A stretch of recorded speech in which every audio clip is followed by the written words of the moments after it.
My name is Joel Graham. I'm 28 years old. I live in Harrisonburg, Virginia. I do not have a current Roundnet teammate, and I played on Team Nashburgh.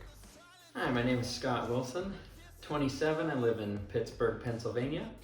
I am retired, so I'm no longer competing, but I played on Nashburgh.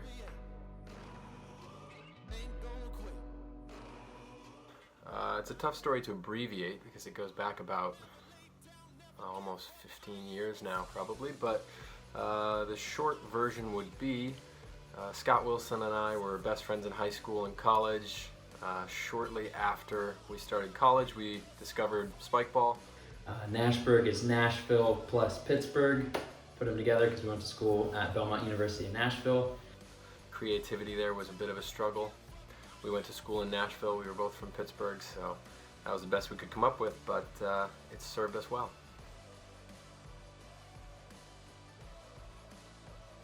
All right, to talk about rivals for Nashburgh, first you have to start with Life from Mars. It was Kyle Kirkman and John Schumacher. They were the first team in Nashville that the four of us together just really dedicated to playing and getting better. Chico is another one. I'd like to say they were our rival. We never were able to beat them in a tournament, but we matched up with them many times, and it was a fun, albeit one-sided rivalry. The rookies, so it was Tyler Chiswick and Ryan Fitzgerald.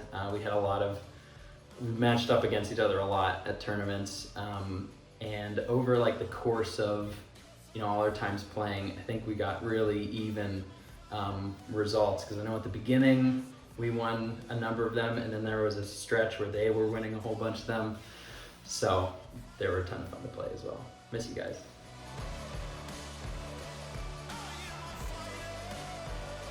That's tough to nail down just one with, I don't know, 6 or 7 years competing together as a team, but I could say the time that we had to buy back Scott's cell phone after it got stolen from a beach in Southern California, or sleeping in the van in a parking lot in New York City the night before tournaments because we were too cheap to pay for lodging. The one that's coming to mind right now was East Regionals, and I can't remember what year it was.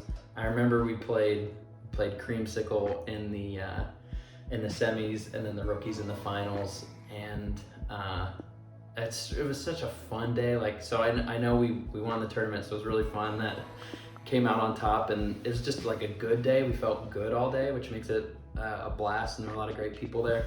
But the whole trip itself, I had just gotten married, so my wife came with me, and Becca and Joel came, so the four of us just drove out to New York and back together, across the state, and just spent time stopping at places and doing random things, and just the whole thing was a blast. So that was a lot of fun.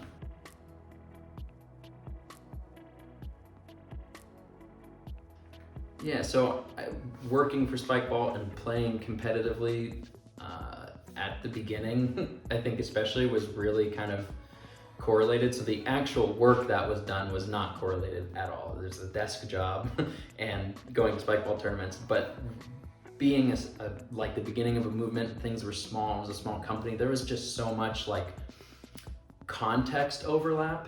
So the work was completely different. But there was a lot of overlap there. And then kind of as it was growing, I know that definitely factored into me deciding to stop competing.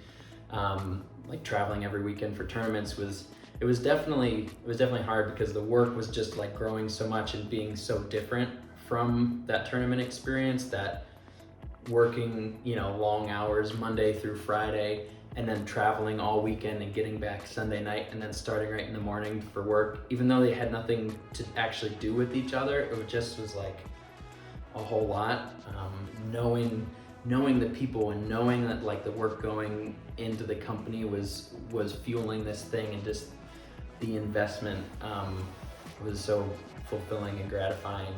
I would say yes, and I would say that I feel fortunate to have been able to compete in Spikeball and Roundnet as a Spikeball employee for so many years. I think the most obvious impact or effect that has had on my playing career was working a remote job that obviously was more than a little supportive of traveling around on weekends to tournaments, and the way that can affect a schedule was highly advantageous. So that would be the main effect I would say that it had on my playing career.